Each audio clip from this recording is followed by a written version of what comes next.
If they can't manipulate you directly, they will find a way to control you through more subtle, insidious tactics, the kind that slip in quietly and make you doubt yourself, question your reality, or feel small without you even realizing it. This isn't about blatant lies or overt pressure. It's about the quiet erosion of your confidence and boundaries, a slow drip that chips away at your sense of self. People who want power over you don't always come at you head on. Instead, they'll use silence, guilt, shame, or withdrawal to make you chase their approval or settle for less than you deserve. It's exhausting and confusing, because you start wondering if you're overreacting or if you're the one causing the tension. But here's the truth: their dirty trick is to make you responsible for their feelings, to make you feel like you have to fix everything, even when it's not your burden to bear. Recognizing this isn't weakness, it's strength. It takes courage to say, "No, I will not play this game." It takes bravery to hold your boundaries when the world around you tries to bend them. This is about reclaiming your power by seeing these manipulations for what they really are: attempts to steal your peace and your voice. You don't have to engage with their tactics or absorb their emotions. You get to stand firm in your truth, even when it feels uncomfortable or lonely. Because when you do, you send a clear message you're not a pawn in their game. So if they can't manipulate you directly, they'll try to use silence to make you feel invisible, guilt to make you feel responsible, confusion to make you question your worth, and withdrawal to make you chase after them. But you have the power to rise above it all, to hold steady in your values and your self-respect. It's not about winning their approval or changing their minds, it's about protecting your heart and your sanity. Remember, the greatest act of courage is to stay true to yourself in the face of manipulation disguised as love, care, or concern. You deserve relationships that lift you up, not games that tear you down. And you have everything inside you to break free from these tricks and live with dignity, peace, and unwavering strength. When someone can't control you through direct confrontation or obvious pressure, they'll often choose the quieter, more subtle approach: silence. It might seem harmless at first, a pause in conversation, a lack of response, or pulling away without explanation. But this silence carries a heavy weight. It's designed to unsettle you, to make you wonder what you did wrong, to make you search for answers where there are none. The absence of communication becomes a weapon, leaving you hanging in uncertainty, doubting yourself, and trying desperately to fill the void. When they withdraw, they force you into a position of chasing after them, trying to fix what isn't broken or begging for clarity that they refuse to give. This tactic isn't about kindness or space, it's about control. It's the silent message that your feelings don't matter unless you conform to their unspoken rules. Over time, this kind of quiet manipulation can wear down your confidence and make you feel invisible, as if your voice has no value unless it pleases them. You might find yourself walking on eggshells, afraid to speak up or rock the boat, because you know the price will be more silence and withdrawal. The worst part is how confusing it is, because silence can also feel like love, or protection, or just a needed break. So you keep giving them the benefit of the doubt. But when silence is used as a weapon, it's a way to control you without ever having to say a word. It's a power move dressed up as absence, and recognizing it is the first step toward freeing yourself from its grip. You don't have to tolerate the space that suffocates you or the quiet that screams for your attention. Your voice deserves to be heard even when they refuse to listen. And you deserve relationships where silence is peace, not punishment. Guilt is one of the most insidious tools someone can use when they want to manipulate you without appearing aggressive or confrontational. Instead of telling you outright what to do, they make you feel responsible for their feelings, their happiness, or even their problems. It starts small: an offhand comment about how your choices hurt them, or a sigh that suggests disappointment. And before you know it, you're carrying a weight that isn't yours to bear. They tap into your empathy and your desire to be kind, making you question if you're being selfish or uncaring when you put your needs first. Suddenly, every decision you make feels like it comes with a price tag. If I say no, they'll be upset. If I stand up for myself, I'm hurting someone I care about. This guilt doesn't just influence your behavior, it seeps into your emotions, leaving you anxious, second guessing yourself, and feeling like you have to constantly make amends to keep the peace. The worst part is that this guilt is often hidden behind love or concern, so it feels like you're doing the right thing by giving in, even when it's slowly eroding your sense of self. But here's the truth: guilt that's used to manipulate isn't about genuine connection or care. It's about control disguised as responsibility. Recognizing when guilt is being weaponized is key to breaking free. You deserve to make choices that honor your values and well-being without carrying the burden of someone else's emotional manipulation. Setting boundaries around guilt is not cold or selfish.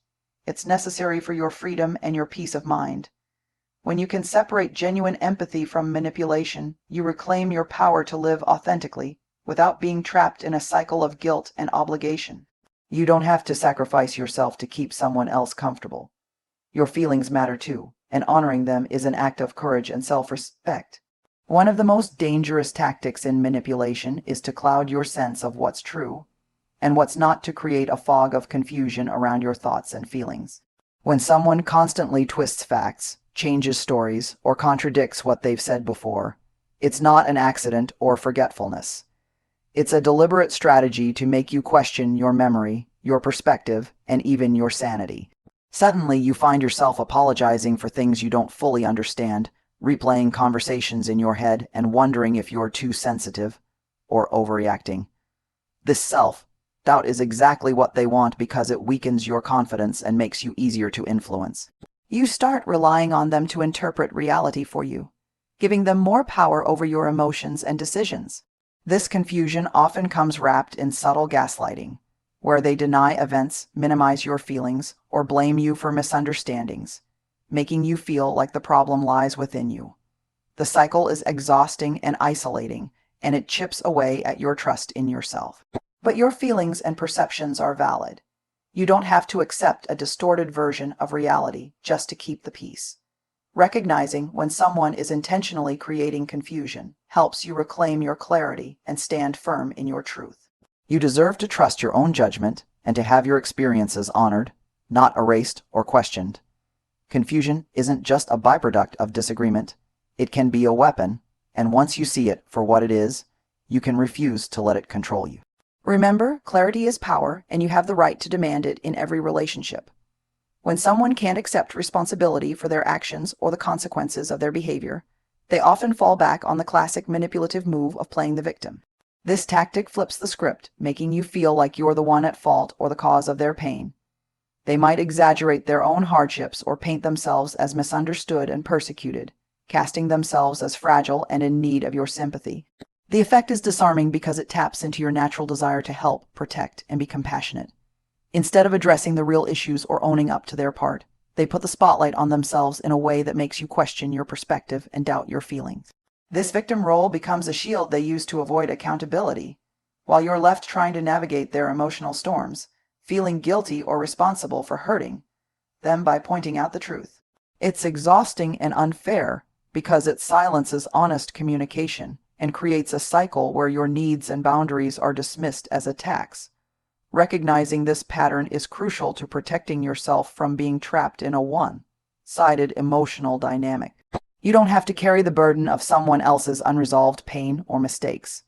True empathy doesn't come at the cost of your well-being, and you deserve relationships where responsibility is shared, not shifted. When you see the victim act for what it is, a tactic to control and avoid growth, you can start setting limits and demanding honesty. Your feelings and experiences are valid, and you have the right to be treated with fairness and respect, not manipulation disguised as vulnerability. One of the most painful and confusing manipulative tactics is when someone withholds their emotions, love, attention, or approval as a way to control you. Instead of expressing what they feel or think, they retreat emotionally, leaving you grasping for connection. This silence or coldness isn't about giving space or needing time. It's a calculated move to make you feel unworthy or desperate for their affection. When they pull away, you start to question what you did wrong, replaying every interaction to find the cause and bending over backward to fix it. You become trapped in a cycle of chasing after their approval, trying to earn back the warmth and acceptance that they hold like a prize. This creates a toxic dynamic where your value feels tied to their mood or willingness to engage, instead of being grounded in your own worth. It's exhausting, draining your energy and shaking your confidence. But the truth is, emotional withholding is a form of punishment, a way to maintain power by making you feel dependent. You don't have to accept being treated like a prize to be won or lost. Healthy relationships thrive on open communication and mutual respect, not silent tests or emotional games. Recognizing this tactic allows you to stop chasing what they refuse to give freely and start prioritizing your own emotional needs. Your feelings deserve to be met with kindness and consistency, not withholding and uncertainty. You have the right to demand connection that feels safe and nourishing, not conditional or earned through struggle. When you break free from this dynamic, you reclaim your peace and remind yourself that your worth isn't up for negotiation. When you're someone who cares deeply and naturally wants to help others, manipulators see that as an open door, a way to bend you to their will without force or confrontation. They know that your empathy is a strength, but they twist it into a weakness by making you feel responsible for their feelings, problems, or happiness. Instead of honoring your kindness, they take it for granted, pushing boundaries and expecting you to sacrifice your own needs to accommodate theirs.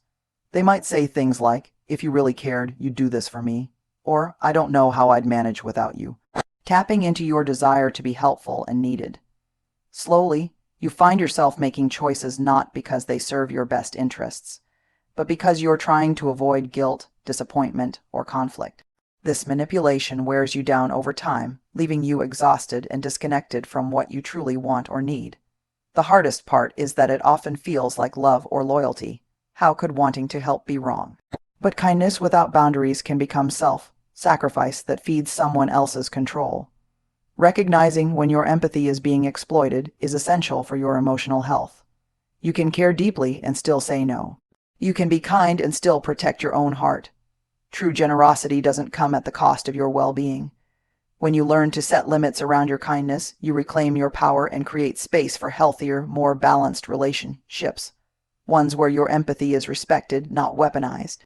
Your ability to love and care is precious, and it deserves to be honored, not used against you. The hardest part about manipulation isn't just the tactics themselves, it's how invisible and confusing they can be. When you're caught in the middle, it's easy to feel lost, questioning your instincts and doubting your worth. But the moment you start to see these patterns for what they really are, not just problems in the relationship, but intentional strategies to control you, everything changes. Awareness is the key that unlocks your freedom. When you name the tactics, you take back the power that manipulation tries to steal. Suddenly, the guilt, confusion, or self-doubt don't have the same grip on you. You realize these are not reflections of your value, but attempts to bend you to someone else's will. This clarity helps you stand firm in your truth and set the boundaries you deserve. It allows you to stop apologizing for feelings that are valid and stop trying to fix something that isn't broken.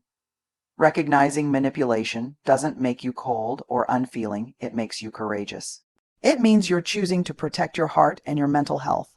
And once you reclaim your power, you're no longer trapped in a game you never agreed to play. Instead, you become the author of your own story, deciding what you will accept and what you will refuse.